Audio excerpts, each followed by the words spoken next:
দোষীদের এখনও কেন ধরা হলো না? মেয়ের শ্বশুর বাড়িতে হানা গৃহবধূর বাবার বাড়ির সদস্যদের। মেয়েকে হারিয়ে উদ্ভ্রান্ত গৃহবধূর বাপের বাড়ির সদস্যরা। তাদের মেয়েকে হত্যার বিচারের দাবিতে মেয়ের শ্বশুর বাড়িতে হাজির হন তারা। দেখেন বাড়িতে তালা বন্ধ থাকলেও জানালা সহ ঘরের ভেতরে সব কিছুই স্বাভাবিক। তাই গৃহবধূর বাবার বাড়ির লোকজনের দাবি ওরা লুকিয়েছে, অন্য কোথাও যায়নি, এখানেই আছে। আমরা এসেছি তাই ভয় পেয়েছে। প্রসঙ্গত, গত শুক্রবার ঘাটালের পাঁচমারো এলাকায় 22 বছরের এক গৃহবধূর ঝুলন্ত দেহ উদ্ধার হয়। গৃহবধূর নাম রীনা সামন্ত। গৃহবধূর বাবার বাড়ির লোকজনের দাবি তাদের মেয়ে নিজে মারা যায়নি, তাকে মেরে ফেলা হয়েছে। এই দাবি নিয়ে তারা ঘাটাল থানায় পর্যন্ত বিক্ষোভ দেখিয়েছেন। গৃহবধূর বাবার বাড়ির লোকজনেরা বলেন, আমরা পুলিশ প্রশাসন কোথাও কোনো বিচার পাচ্ছি না, তাই ছেলের বাড়িতে হাজির হয়েছিলাম।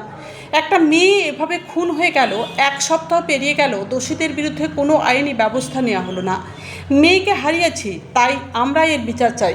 ছেলের বাড়িতে গিয়ে ঘর তালাবন্ধ দেখে চিৎকার চেঁচামেচি শুরু করেন গৃহবধূর বাপের বাড়ির সদস্যরা। পরিস্থিতি উত্তপ্ত হয়ে ওঠে, কিন্তু কোনো সমাধান মেলেনি।